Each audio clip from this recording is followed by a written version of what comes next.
None of the views or opinions expressed tonight necessarily reflect the independent order of Odd Fellows or any of its affiliate branches or auxiliaries. Thank you.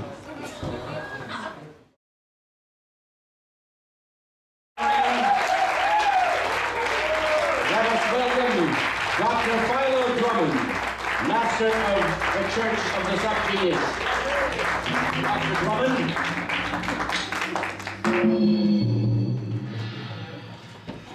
Check, check. Mic check. Check, please. Check, please. I got a bunch of words I'm going to read to you. Word. Shit, word. Not more word.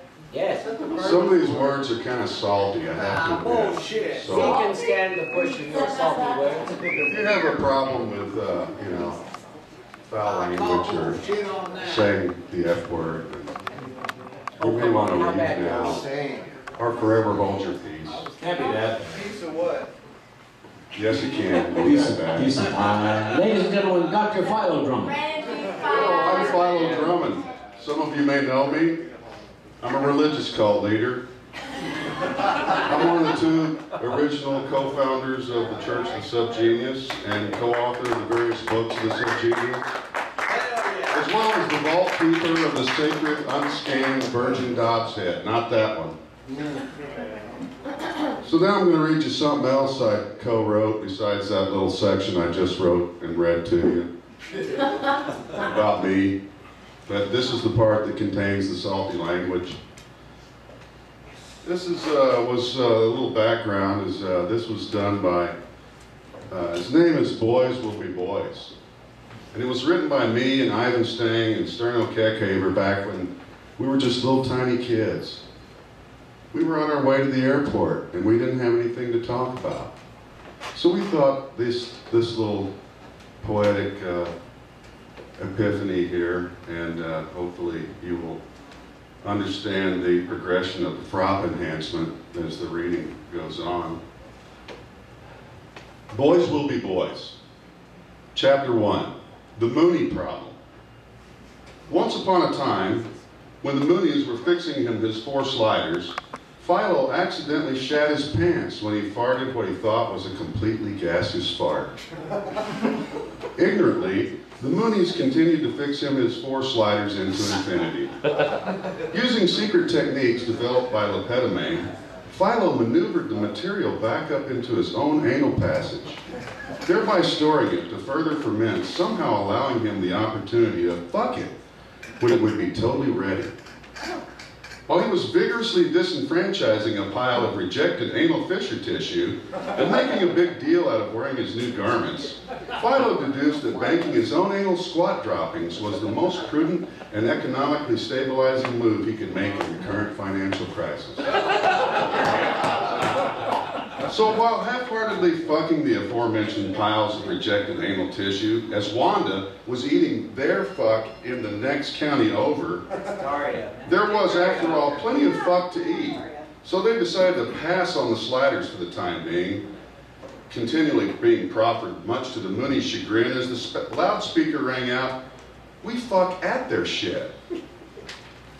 Chapter 2, Your Mom's Fat Ass 2 counties over.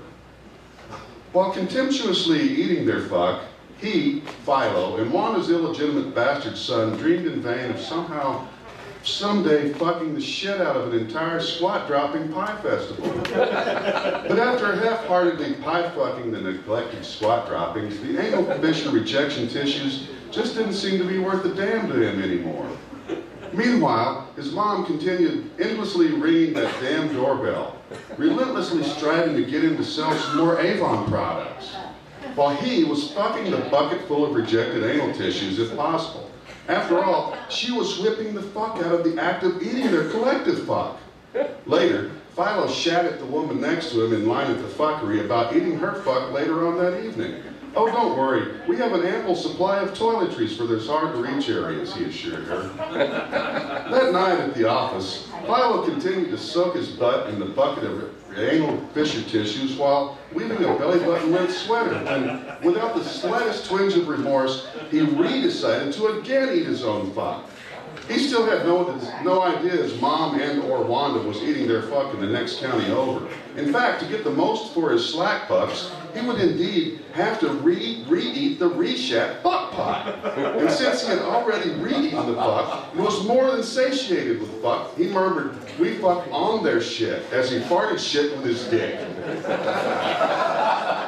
Haphazardly removing his damn garments and absent-mindedly butt-sucking the regurgitated fuck vomit pie, and again utilizing that tried-and-true disenfranchised butt-split Mooney in his fuck-sucking techniques, he decided that re-fucking the puke fuck, and he'd eaten and sucked it back up into the warm, comfortable depths of his own butt.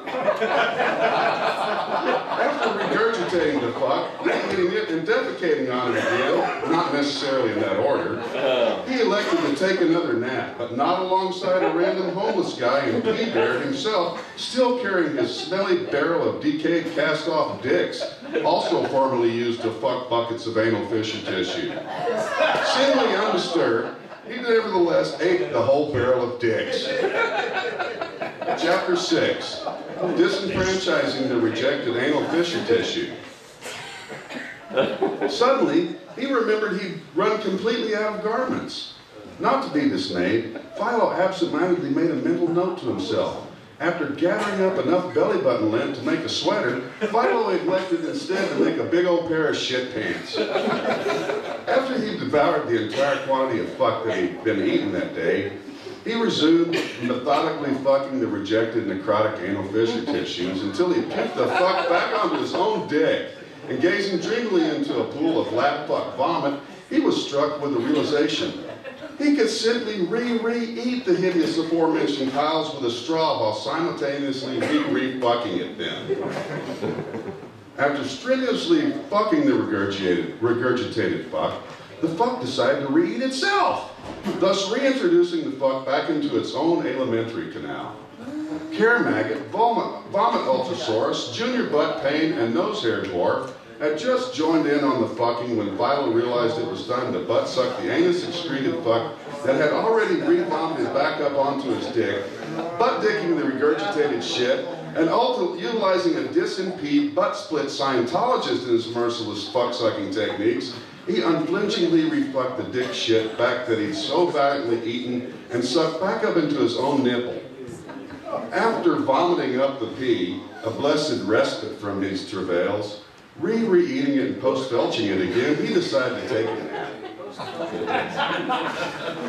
After the anguish of peeing those self-same necrotic squat fuckings, the urethral fissure rejection tissues no longer seemed to be worth a pee. For after all the endless butt-sucking of their respective fucks, Philo had to again sneakily re-shit it all into a fuck bucket already half filled with necrotic pee tit soakings and rejected shit fissure cum dumps. Suddenly he realized he was soaking his butt in the cum dump of anal dick tissues. When, without the slightest twinge of pee, he compulsively re-decided to eat his own fuck again. Chapter 11. So what did actually happen? Well, Philo shed the pee vomit that he previously and oh so carefully butt-sucked back up into his own rejected booger shit tissues, and after butt-sucking the snot fuck, he monotonously continued to shit it discreetly into a cum bucket already half filled with SubGenius squat butt vomits and rejected anal urethra vaginas. Though he was grooming his butt passage and simultaneously categorizing it in another room, Voodoo Booger and Ussy Cloaca ate their own nays in petulant silence. Bum Monkey, nevertheless, continued to urinate on his electric guitar, obliviously shocking the living pee out of himself. Yet even while Philo had fully devoured the fuck, he pie-peed the unrejected necrotic puke tissues, even while deep-pee fucking both of them. Suddenly, seemingly unperturbed, Care-Ass's pet mom continued to methodically pick peanuts out of Bum Monkey's shit in order to gin out gallons of shit peanut brittle. After vomiting up the rather expensive imported fuck, re-eating it and fucking it again, Philo elected to take a nap alongside P-Bear and his newly arrived shipment of barrels of out-of-date, ussy dick anuses. Philo politely refused and turned his head to spit the fart that he'd previously held back in his own anal mouth aperture even his maggot hair eco-swagger fixed him his 4 sliders and pulled them back into her distended anus while simultaneously re-defucking them out again. Meanwhile, Philo was forced to invent a time machine, and fast. Finally, after going back in time, Philo, in order to obfuscate a future lawsuit while butt-fucking the Moonies as they fixed him 4 more sliders, changed his name to Bunghole Hair Pie and shat the fart he previously butt-sucked back up into his own previously rejected anal fishing tissues, the whole time babbling coded messages to the woman next to him in line at the Safeway about deja vu, and so the circle remains unbroken. The end. Dr. Philo Drummond, ladies and gentlemen. Every church of the SubGenius speaks the Odd Fellows here in